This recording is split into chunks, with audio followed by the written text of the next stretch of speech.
ang mga kwento ng pag-ibig, kwento ng buhay at kwento ng pag-asa dito sa Barangay Love Stories. Love Stories.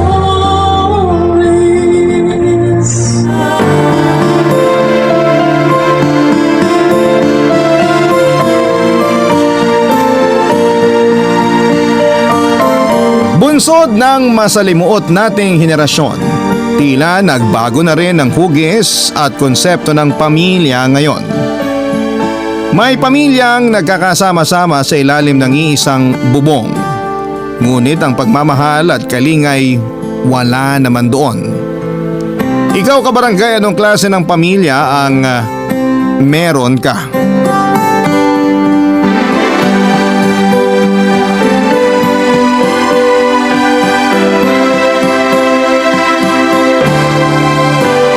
Dear Papa Dudut, isang pagbati po sa inyo at sa mga nakikinig ngayong araw. Isa po ako sa mga masusugid ninyong taga-subaybay. Dahil matanda na po ako at madalas nang nasa bahay ay limangan ko na po ang pakikinig ng Barangay Love Stories sa radyo. May kalabuan na rin po ang mata ko kaya nagpatulong ako sa apo ko sa pagsulat nito. Ako po si Mercedes pero tawagin niyo na lamang po ako sa pangalang Cedes. 68 anyos na at tubong Bataan. Sumulat po ako sa inyo dahil sa bigat ng dinadala ko. Bunga po ito ng pangungulila ko sa nag-iisang kaibigan at itinuring ko ng pamilya na si Bonel. Sa katunayan, Papa Dudut, ay hindi naman po talaga ako nag-iisa sa buhay. May mga anak ako sa yumao kong asawa na si Celso. 3 po sila, bali ang panganay ko pong si Anthony na mas kilala sa aming Tune ay 36 anyos na. Ang sumunod naman na si Lily ay 32 anyos na. At ang bunso kong si Dondon ay 30 anyos na. Sa kanilang lahat, yung bunso ko na lamang po ang hindi pa pamilyado. Sina Tune at Lily naman ay pareho ng may sariling pamilya. 6 na nga po ang apo ko sa kanila, Papa Dudut. 3 silang dalawang magkapatid. Bali 12 kaming parang nasa loob ng lata ng sardinas sa bahay. Si Tune, 3 niyang anak at asawa niya, si Lily at si Ambo kasama ang 3 nilang anak, si Dondon at ako. Ang kaso, ang pamilya ng mga anak ko ay nakapisan pa rin sa akin hanggang sa ngayon. Sa kabuuan ay 11 silang sinusuportahan ko, Papa Dudut. Pinapakain at pinapatira sa maliit naming up and down na bahay. Ultimo gastos sa pag-aaral ng mga apo ko ay pinasan ko na. Nung una, kapag nakakakuha sila ng contractual na trabaho ay nakakapag-abot naman sila sa akin kahit na papaano. Ngunit kapag endo na ay sa akin na ulit sila umaasa. Sa katagalan nga ay lalo na nitong nakaraang 5 taon ay napansin kong tila nasanay na sila at tinamad nang maghanap ng trabaho. Nagpapasalamat na lamang ako dahil may hindi kalakihan akong tindahan at kahit papaano ay nairaraos ko naman ang gastusin sa pang-araw-araw. Maliit lamang yon noong una at mangilan-ngilan lang ang bumibili dahil kakaunti pa ang paninda. Pero nang tumagal-tagal ay medyo napalago ko na rin naman. Yung tindahan kong yon ay karugtong lang ng sala namin. Sinadya ko yon para marinig kaagad kapag may bumibili kahit may ginagawa ako sa loob ng bahay. Yun na lang kasi ang inaasahan namin, Papa Dudut. Pero minsan kahit yung tindahan ko ay nalalagay pa sa alanganin dahil sa ginagawa ng mga anak ko. Lalo na ang asawa ni Lily na si Ambo, Papa Dudut.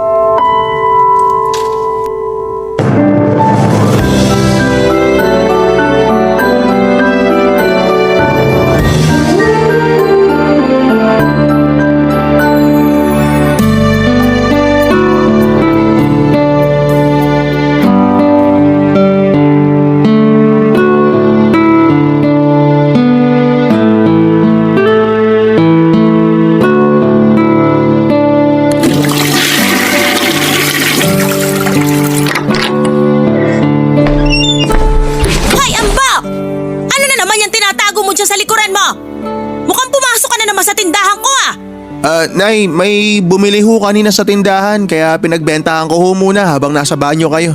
Bakit kailangan mo pang itago yan sa likuran mo? Wala ho to. Huwag mo na akong pinaglololoko, ha?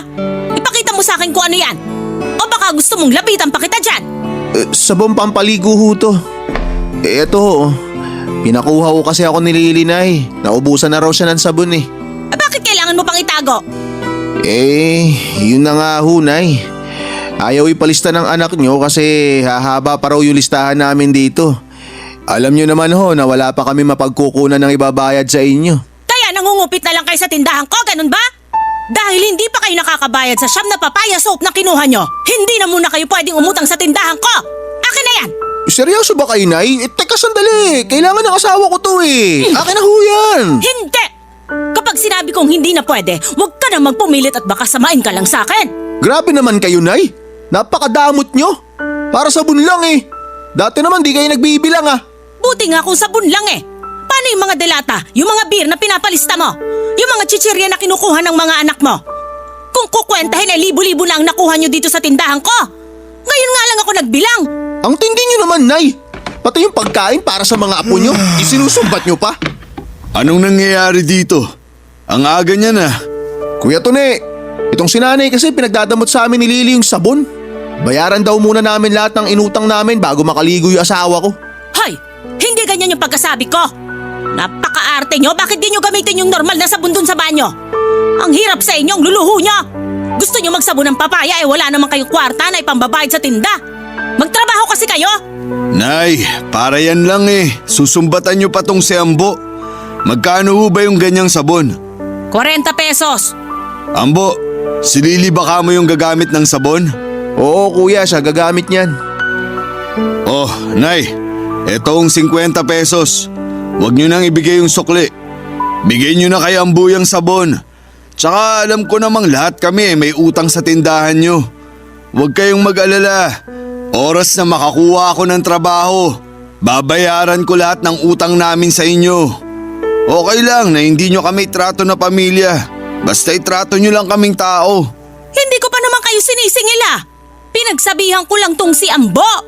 Basta-basta na lang kasi kumukuha sa tindahan ng walang paalam tapos tinatago pa sa akin. Sa ginagawa niya hindi na utang yon. Pag nanakaw na yon. Ultimo sabon. Ay nako, ibang klase kayo.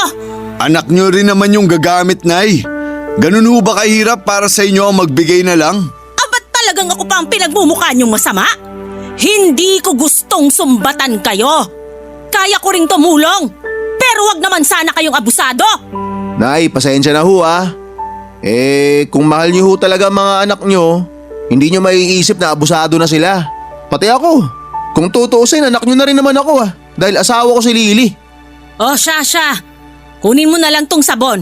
At baka hindi pa kayo makatulog pag pinagbayad ko kayo. Pero paalala lang, Ambo.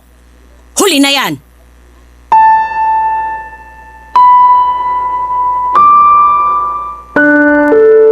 Papadudot normal na araw na para sa amin ang ganong klase ng mga tagpo. Yung paulit-ulit silang mangungupit sa tindahan pagkatapos ay tatalakan ko naman. Sila na ang nagkamali pero sa huli palagi pa rin ako ang masama. Minsan kahit silang magkakapatid ay nagkukupitan at nagbabangayan din. Natatahimik lang ang bahay namin sa gabi kapag tulog na silang lahat. At kadalasan sa mga gabing hindi ako dinadapuan ng antok. Hindi ko maiwasang isipin kung bakit kami umabot sa ganong klase ng sitwasyon. Lihim ko na lamang na hiniling noon na sana'y magkaroon din ang katapusan ng kaguluhan namin sa bahay. Bago na mayapa ang asawa kong si Celso ay hindi naman ganong kahirap ang pamilya namin, Papadudot. Dating family driver si Celso at noong mga panahon na yon ay medyo nakakaluwag-luwag pa kami. Naibibili pa namin ang damit ng mga bata at napaghahandaan ng maayos ang mga birthday nila. Mababait din ang mga naging amo ni Celso kaya naging scholar pa ng mga ito ang panganay naming si Tone sa isang private school. Pero sa kasamaang palad ng magbakasyon sa probinsya mga amo ni Celso at siya ang pinagmaneho ay nasangkot sila sa isang aksidente na naging sanhi ng pagkamatay niya. Papadudot na mawala si Celso ay bumagsak na rin ang kalagayan naming mag-iina. Kung hindi lang ako naging madiskarte sa buhay, ay hindi ko na alam kung saan kami pupulutin ng mga anak ko. Ang problema sa pagsusumikap ko at sa pagdiskarte ko para mabuhay ay mukhang nakaligtaan ko naman ang paggabay ng maayos sa mga anak ko. Kaya naman sa loob ng mahabang panahon ay ako pa rin ang mag-isang dumidiskarte at kumakayod para sa kanilang lahat. Minsan nga'y hinihiling ko na lamang na mawala na ako para mapansin naman nila ang paghihirap ko. Baka sakaling sa ganong paraan ay maturuan naman sila ng leksyon at matuto ng magbanat ng buto, Papa Dudut.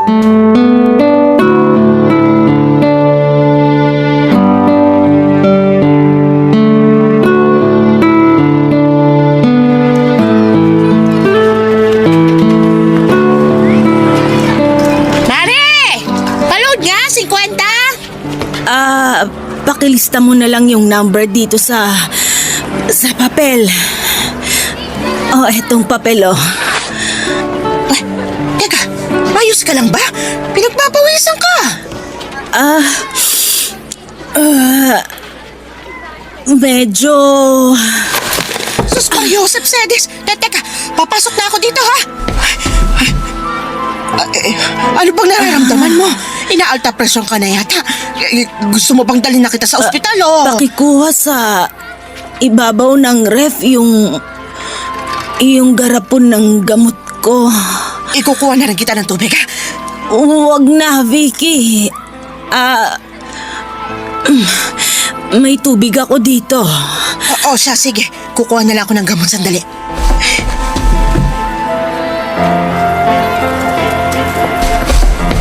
Etong gamot mo. Salamat.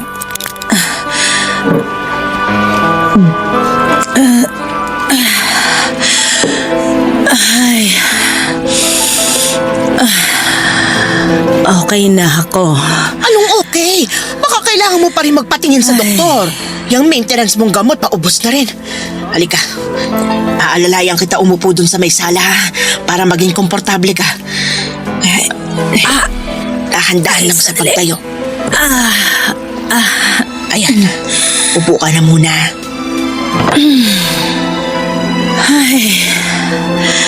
Ay, salamat, Maring Vicky. Mabuti na lang at nagkataong nagpapaload ka. Wala yun, ano ka ba? Pero yung sinasabi ko kanina, Mare, ha? Seryoso ako ron. Kailangan mo pa rin magpatingin sa doktor, ba? Hindi biro yung alta presyon. Yung pinsan ko, yan yung ikinamatay. Ikaw naman, gastos pa kasi yun. Tsaka walang magbabantay dito sa tindahan. Sayang naman yung kikitain kahit saglit lang isasara. Eh di pagbantayin mo yung mga anak mo, pampira. Malakas pa sa kalabaw yung mga yun tapos di ka man lang tinutulungan magbantay dito sa tindahan? Ay, hindi ko maaasahan yung mga yon. Eh bakit di mo naman kasi disiplinahin yung mga anak mo? Kaya tatanda na, puro mga walang silbi. Ultimong mga apo sa iyo inaasa. Dinig na dinig ko kayo sa loob ng kwarto. Grabe naman kayo makapagsalita sa amin, Aling Vicky. Ano bang alam nyo? O bakit? Totoo naman Kayo yung walang alam, hindi ako. Munti ka nang atakihin itong nanay nyo rito, wala pa rin kayong kamalay-malay. Mga pabaya kayong anak. Ano bang binubunganga nyo dyan? Makatala kayo di naman namin kayo kaano-ano. Tsaka hindi lang si nanay yung may nararamdaman. Ako, may diabetes ako Tapos yung isa kong anak, mahina ang baga. Kaya naman pala tanggap na lang ng tanggap itong nanay nyo kasi di kayo nagpapatalo. Makalayas na nga rito. Baka ako pang atakihin dahil sa'yo. Mare, uwi na ako Pasensya ka na, Mare, ha? Tsaka salamat uli. Wala yun. O sige na, baka di ako makapagpigil. Bugahan ko ng apoy ang anak mo. Kita nyo ng ginawa nyo, Nay? Hindi na kayo na konsensya. Sarili nyo mga anak, sinisiraan nyo pa sa iba. Anong klase kang ina? Hindi ko na alam kung saan ako lulugar sa mga anak ko, Papa Dudut. Noong una'y pinabayaan ko lamang sila kahit batid kong nawawala na sila ng respeto sa akin. Akala ko kasi noon ay kusa silang magbabago, makukonsensya at mahihiya sa mga sarili nila kapag ginawa ko yon. Pero kabaligtaran ng mga nangyari at lumala pa lalo ang sitwasyon. Tuwing tinatalakan ko naman sila ay walang nagpapatalo ni isa sa kanila. Kahit nga labag sa kalooban ko na sumbatan sila ay para lang sana kahit papaano ay tablanan ng kahihiyan ay ginawa ko na rin. Si Lily naman sa halip na sawayin niya ang asawa niyang si Ambo, sa pambabastos sa akin ay sinuportahan pa niya ito.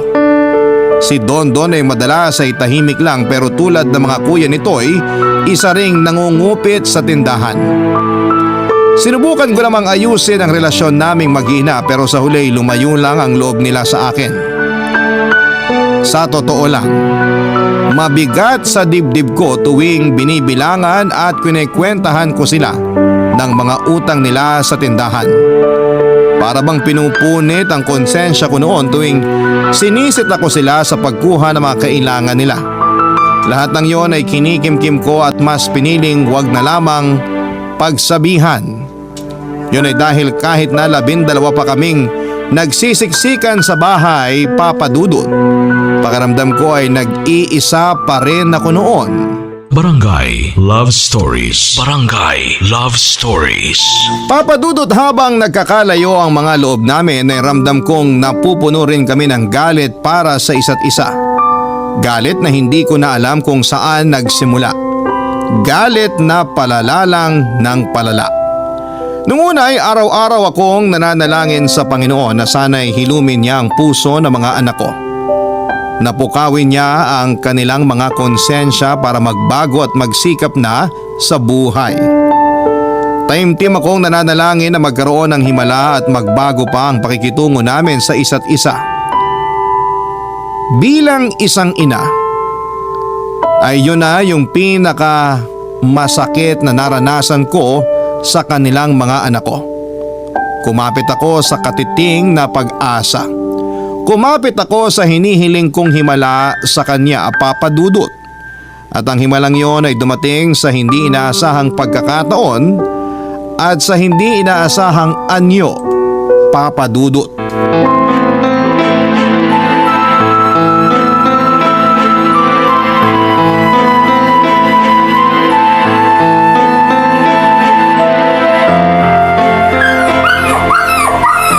Iabot mo nga sa akin yung tubo dun sa gilid ng bahay, Ambo.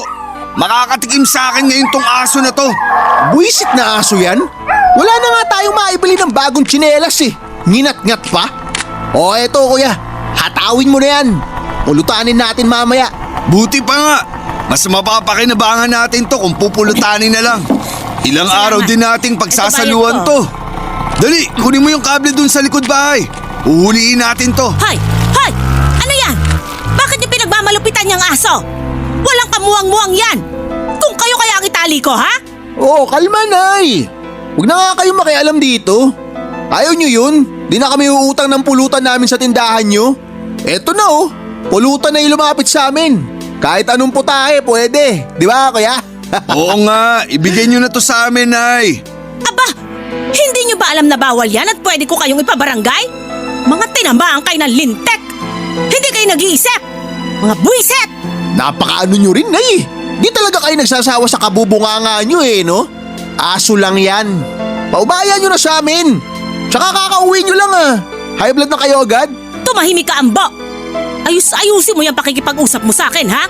Kung kausapin mo ko parang tropa mo lang natambay sa kanto, wala ka talagang respeto. Kapag hindi nyo tinigilan yung asong yan, magkakasubukan tayo. Eh alam nyo bang ginawa ng asong yan? Kahit ano pang ginawa niyan, hindi pa rin tamang saktan nyo at balakin pang katayin. Mga wala kayong puso. Makasalita naman kayo. Sinira ng asong yan yung mga tsinelas namin. Buti sana kung ibibili nyo kami ng bago. Eh sigurado naman ako natatalakan nyo lang kami gaya ng ginagawa nyo ngayon. Sige, papalitan ko yung mga nasira nyong tsinelas. Tigilan nyo lang yung asong yan. Yon! Ganyan sana lagi, Nay. Madali lang naman kaming kausap eh. O sige, sa inyo na yung aso. Basta, ayoko nung tig 50 lang na tsinelas sa palengke ha. Yung pwedeng pamorma yung bilin nyo. Abat may kondisyon ka pa? Ako nang bahala kung anong tsinelas ang bibiling ko sa'yo. Huwag ka nang mag-inarte. Saka ka na bumili ng pangporma mo kapag may trabaho ka na. Ano ba yan, Nay? Tsinelas na nga lang ipapabili. Baka mamaya yung mabilis lang din naman masira. Bagong tsinelas o yung inatngat ng aso? Pumili ka. Labo nyo naman kausap. Kahit yung tig-100 man lang sanang tsinelas. Ay, o siya, sige. Tigi 100 na kung yun ang gusto mo at para matapos na rin tong usapan na to. Alis na! Iwan nyo na yung asong yan. Ako nang bahala dyan. Matapos kong iligtas ang kawawang aso sa kamay ng anak kong si Tune at ng manugang kong si Ambo ay pinaamo ko yon. At matapos pakainin ay ginawan ko ito ng maayos na tulugan. Marungis, mabaho at gutom na gutom yung aso, Papa Dudut. Kinabukasan naman ay pinaliguan ko ito at siniguradong walang pulgas at garapatas sa katawan. Matapos kong paliguan ay saka ko lang napagtanto na yung mga itim sa balahibo nito ay dumi lamang na nanuyo na roon. Nang malinisan ay doon ko lang nakita ang tunay na kulay ng balahibo ng aso. At kulay puti ito. Dahil sa angkin nitong kaputian ay nagdesisyon akong pangalanan siyang Tala. Kasi puti. Kasing puti siya ng bituin sa langit. Nung una ay ingat at nag-aalangan pa ako sa kanya dahil baka bigla na lamang siyang mangagat. Sa isip ko sa tinagal-tagal niyang palaboy-laboy sa daan at pinagmamalupitan ng mga tao ay baka naging matapang siya at naging agresibo na. Pero iba si Tala. Sa katunayan, sa unang pagkakataon na nilapitan ko siya para pakainin ay naging maamo kaagad siya sa akin. Para bang alam niya na ako ang nagligtas sa kanya sa tiyak na kapahamakan. Sabi nila nararamdaman daw ng aso kung ang kalooban ng isang tao ay mabuti at masama. Kapag mabuti ang kalooban mo ay maamo din sa iyo ang isang aso.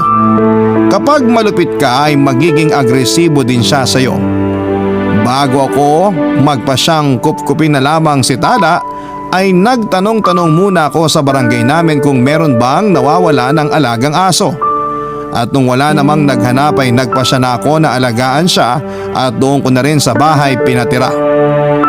Akala ko ay magiging agresibo siya sa mga anak ko pero kinagulat ko nang makita kong gaano kalambing si Tala sa mga ito.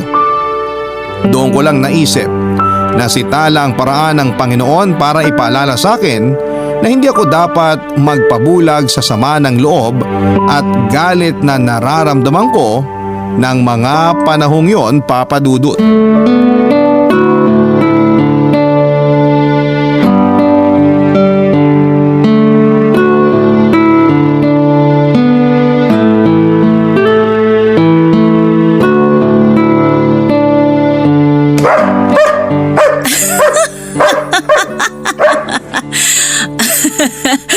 Oh, eto ng pagkain mo. Ay, hinay-hinay lang sa pagkain, Tala. Baka mabilaukan ka. Ay, nakakatuwa ka. Para ka talagang bata. Baka naman humasobrahan sa kain yan, Nay. Yung sakto lang dapat ipinakakain nyo. Sus, hayaan mo na. Ngayon lang naman to. Sa susunod na kain niya, babawasan ko na. Nay, parang mas malambing pa yata kayo kay Tala kaysa sa amin ah. Paano ako magiging malambing sa inyo? Eh mga salbahe kayo. Mga salbahe naman kayo. Nagbibiro lang ako eh. Pangit nyo talaga kabanding, Nay. Hoy Ambo, tumahimik ka na dyan. Baka itakwil ka na ni Nanay. Lalo na ngayon, may alaga na siya. Alam mo kasi dati, di ka pa asawa ni Lily. May mga alaga na kaming aso't pusa. Pet lover kasi yan si Nanay. Kung pet lover naman pala si Nanay dati, bakit ang lupit mo kay Tala noong una natin siya makita? Masama lang din timpla ko noon. Tapos nginat-ngat niya pa tsinelas ko. Nagkataon pang wala na akong pambili. Kahit sino naman, iinit ang ulo pag ganun. Masyado kasing mainitin yung ulo nyo. Baka kung di pa ako dumating, talagang kinatay nyo na tong alaga ko. Dapat kasi, marunong din sana kayong huminahon. Nay, ayos na ho. Kalmado na kami ho. Ikaw na lang yung hindi. Eh di kakalma. Basta ba magtitinuring kayo? Wala tayong magiging problema. Paano kaya kung mabaliktad naman yung sitwasyon? Yung tipong si Tala naman yung pasaway tapos kami naman yung mabait? Oo nga. Naku, mukhang mas madali pang ang paamuin tong alaga ko kaysa sa inyo. Bigyan ko lang ng pagkain, tatahimik na to. Samantalang kayo, may pagkain at lahat dami pa rin gusto. Panay kupit pa sa tindahan ko. Alam nyo, Nay, mas maganda kung pakakawalan nyo muna yung si Tala sa labas. Mababantayan naman yan dito eh. Huwag lang sa gabi, kasi baka tuluyan ng maging pulutan yan. Ay, iniba mo pa yung usapan eh. Sige na nga, eto na't pakakawalan ko na. Babantayan nyo to, ha? Uy, nilapitan ka ni Tala, kuya. Uy, wag dito sa akin. Alis, doon ka kay Ambo. Total, magkaamoy naman kayo. Walang ganyan kuya. O tinan mo, tinidilaan ka lang ni Tala. Bati na raw kayo. Ay. Uy, nakikiliti ako. Huwag dyan sa binti ko. Ang lambing mo na, Tala. Takot ka bang maging pulutan? Sus! Sa totoo lang, di ka talaga niya nilalambing. Kaya ka nilapitan yan kasi gustong gusto ng mga aso yung mas kaamoy nila. Ewan ko sa'yo. Binalik mo lang sa akin yung sinabi ko kanina eh. Wala kang originality. Sa wakas ay parang dinidinig na nga ng Panginoon ang panalangin kong magkaayos kaming mag-iina sa pamamagitan ni Tala. Bagamat mayla pa rin kami ng mga anak ko sa isa't isa ay nagkaroon naman ng katahimikan sa bahay. Nagagawa na nilang makipagbiruan sa akin paminsan-minsan. At kapag meron akong ikakagalit ay binabaling ko na lamang ang atensyon ko kay Tala para gumaan ang kalooban ko. Gayon pa man ay masasabi ko na mas kumakalma na at mas humihinahon kami ng mga anak ko sa loob ng bahay. Sa unang pagkakataon ay nakalimutan kong 12 na kaming nagsisiksikan sa bahay na kung tutuusin ay dapat ay mas naging maingay at mas sumikip pa ng husto nang idagdag ko pa si Tala sa aking mga kargo. Siya yung ika-12 miyembro ng aming pamilya. Mula nang makasundo siya ng mga anak ko ay sa loob na rin siya ng bahay natutulog. Dumating din sa punto na hinahayaan ko na si Tala na malayang makipaglaro sa mga apo ko. Pakiramdam ko tuloy noon ay parang itinataboy lahat ng kalambingan at kagiliwan ni Tala ang mga mabibigat na elemento sa aming bahay. At pagkatapos ng mahaba-habang panahon ay umaliwalas ng muli ang dati magulo naming tahanan. Nagsimula nang magbago ang lahat at naging masaya ang lahat sa loob ng bahay namin, Papa Dudut. Barangay Love Stories. Barangay Love Stories. Papa Dudut, lumaki ang mga anak ko na meron kaming mga alagang aso at pusa. Pareho kasi kami ni Celso na mahilig sa mga hayop. Mukhang naipasa pagad namin yon sa mga anak namin maliban na lamang kay Tune. Ngunit nang mawala na si Celso ay nabulabog ng pagluluksa ang kahirapan ng dating magiliw naming pamilya. Apektado rin doon yung mga alaga naming hayop noon. Yung ibang aso namin ay namatay dahil sa napabayaan at yung iba naman pinamigay ko na lamang kesa mamatay na lamang sa gutom. Bagamat tanggap na ni Tune si Tala, alam ko na hindi pa rin gaanong kalambot ang puso niya para sa isang hayop. Kaya hindi ko inaasa sa kanya ang pag-aalaga. Bukod sa mga apo ko, si Dondon ang madalas na nakakalaro ni Tala sa bahay. Nung una ay ayaw din ito sa alaga ko pero kalaunan ay unti-unti na rin niyang nagustuhan dahil tunay namang malambing si Tala. Nang dumating si Tala ay tila pinukaw niya ang alaala ng mga lumipas at masasayang sandali sa lugar na itinuring naming tahanan. At alam kong naramdaman din niyo ng mga anak ko. Dahil doon ay umasa ako na simula sa araw na yon ay tuloy-tuloy na ang paghilom ng alita naming mag-iina, Papa Dudut.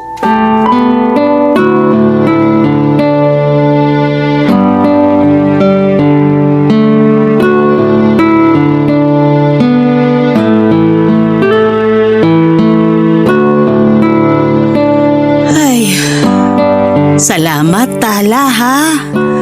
Simula nung dumating ka, palagi na akong may nakakasama.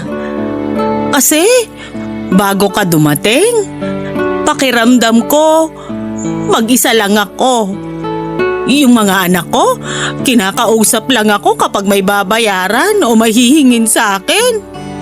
Tapos, dahil nakikita sila nung mga apo ko na pabalang sumagot sa akin, kinagaya na rin nila. Pabalang na rin akong kausapin ng mga apo ko. Hindi ko alam kung saan ako nagkulang, Tala.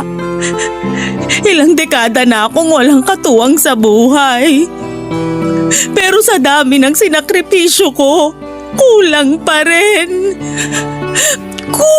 Kulang pa rin sa kanila. Pero nung dumating ka, parang nagkahimala.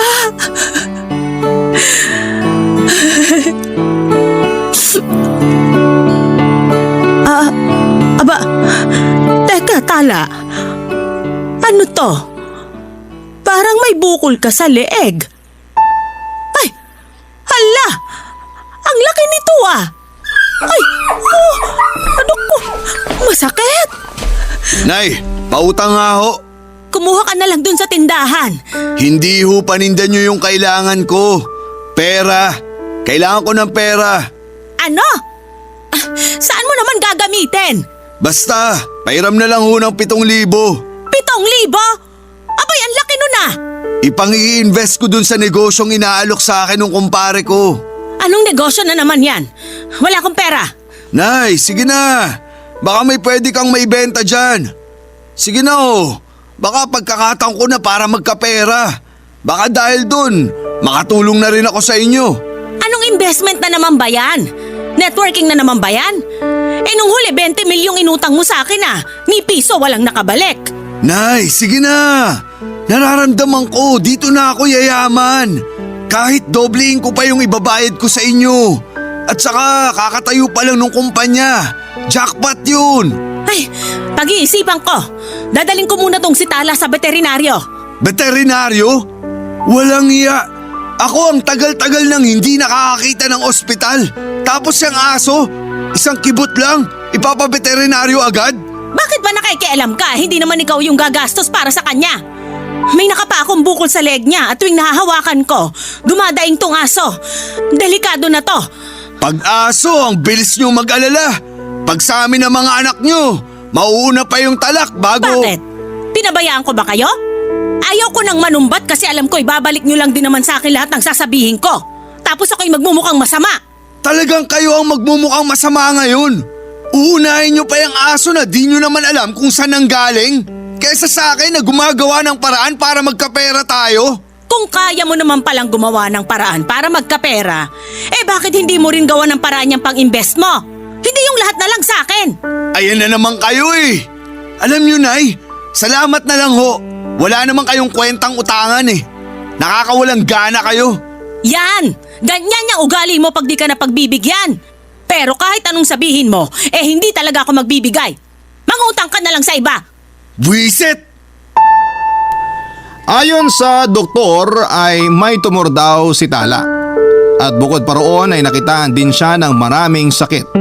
Dahil na rin siguro sa pagpapalaboy-laboy niya ng matagal sa lansangan. Pati na rin sa pag-inom ng maruming tubig at pagkain na galing sa basurahan. Sa labis na pag-aalala ko ay pinaopera ko kaagad si Tala, Papa Dudut. Inabot nga ng 15,000 ang bayarin sa ospital. Nagsangla ako ng alahas at itinago ko ang lahat ng yon sa mga anak ko. Pinalabas ko na lamang na inilapit ko sa munisipyo ang pagpapagamot kay Tala. Hindi kasi kaya ng konsensya ko na basta na lamang pabayaan ang alaga kong yon. Naniwala kasi ako na may dahilan talaga ang Panginoon, kaya pinagkaloob siya sa akin. At laking pasasalamat ko naman nang maging maayos na ang kalagayan niya. Bumalik na ang dati niyang sigla at malaya na muling makipagkulitan sa mga apo ko. Pero isang linggo lamang matapos makabalik sa bahay si Tala ay isang trahedya naman ang naganap. Papa Dudut.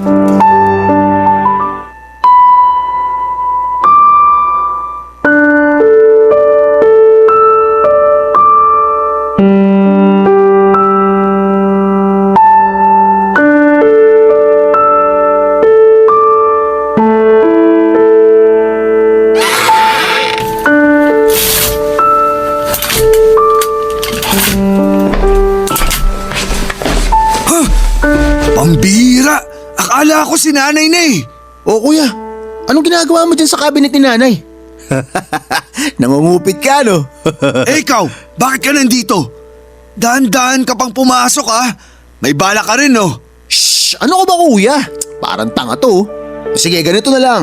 Hindi kita isusumbong. Pero abutan mo ako ng 500 sa makukuha mo. Ipang susugal mo lang yun eh. Pero sige, basta 500 lang ha. Oo, goods na ako ron. Teka lang. Jackpot! Teka, bakit wala? Nasaan na yun? Nasaan ang alin, kuya? Yung mga alahas ni nanay. Buwisit naman oh. Kakikita ko lang nun dito nung nakaraan eh. Naku, yun lang. Mukhang may nauna sa atin ah. Tanungin mo kaya si Don Don, kuya. Baka nakuha na niya yung mga alahas tapos sinolo niya yung napagbentahan. Nakakabwisit talaga. Puro papel na lang naman ito oh. Akin na nga, patingin. Oo nga no. Tinan mo tong isa, kuya oh. Parang resibo eh. Patingin nga. Teka, resibo ng sanglaan? Nagsangla si nanay ng mga alahas na inabot ng 10,000. Bakit nagsangla si nanay ng mga alahas niya? Para saan naman kaya? Walang iya. Alam ko na, yung aso. Oh, saan ka pupunta, kuya? Teka, sandali! Samahan kita! Daan-daan lang sa pagbaba ng hagdan. Baka maaksidente pa tayo eh. Nay, umamin nga kayo. Ano tong resibo na to? Nagsangla kayo ng alahas para sa pagpapagamot sa lintik na aso na yan, no? At paano naman napunta sa'yo yan? Pinakailaman mo na naman ba yung cabinet ko? Hindi yun ang punto. Yun yung punto! Iibahin mo na naman ang usapan. Lahat kayo ganyan. Ang gagaling niyong magdahilan at ilihis yung usapan tuwing nahuhuli kayo. Ang punto rito, pinakailaman mo na naman yung gamit ko. Mangungupit ka na naman. Paanong di mangungupit? Eh pinagdadamutan nyo nga kami. Akala nyo ba mabibilog nyo yung ulo ko sa pagganyan-ganyan nyo? Sa pambabaliktad nyo sa akin? Pwes hindi! Nagpapautulang ako dahil mga anak ko kayo. Sus! Heto na naman tayo sa malamag pakailanman na linyahan ni nanay. Hirap na akong pasanin kayo. Pero kahit anong sakripisyo ko, hindi pa rin sapat sa inyo. Kulang na kulang pa rin. Kaya ngayon, wala kayong karapatan na diktahan ako kung saan ko gagamitin ang pera ko. Ano? Tapos ka na magdrama? Hindi nyo pa rin ba naiintindihan? Gusto kong ipang negosyo yung pera. Pero pinagdamutan nyo ako. Pero sa aso na yan, mas mahal pa yung ginastos nyo kaysa sa inihingi ko. Mas matimbang pa ba sa inyo yung aso kaysa sa akin na anak ninyo? Oo. Dahil buong buhay ko, mula nang mawala ang tatay nyo, kay Tala ko lang uling naramdaman na pinapahalaga ng mga binibigay ko. Si Tala na lang yung nagsusukli sa pagmamahal ko. Eh kayo ba? Kailan kayo naging anak sa akin? Kami pa masama ngayon? Walang iyayang aso na yan. Halika nga! Sige, dispatcha mo na yan, kuya. Mas mabuti na rin yun nang wala Halika na nga dito dito, sa aso. pagkain dito. Ambo! Pigilan mo si nanay! Mga hayop kayo! Ay, hayaan niyo na si Kuya Tone. Huwag na kayo magulo. Ibalik sa akin yung aso ko! Dahil sa aso na to, pinagdamutan nyo na kami. Eh di ba nga sinagip nyo lang to sa amin ni Ambu dati? Buti nga pinagbigyan pa namin kayo eh. Sana pala matagal na namin pinulutan to. Akin na si Tala! Mawala kayong puso!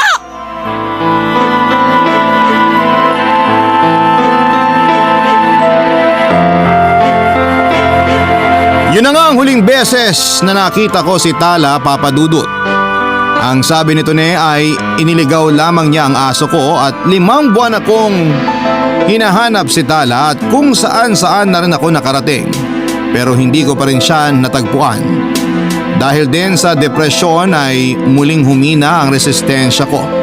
Pero nilakasan ko ang loob ko. Nagpatingin ako sa doktor at alam kong walang magandang idudulot sa akin kapag nagpatalo ako sa kahinaan ng sandaling yon. Noong araw na ginawa sa akin yon ni Ambo at Tune ay tuluyan ng nawalay sa akin si Tala. Gustong gusto ko nang layasan ang mga anak ko, Papa Dudut, ngunit yung pag-aalala sa mga apo ko ang pumipigil sa akin. Kung meron mang himalang nangyari siguro ay yung napalapit ako sa mga apo ko.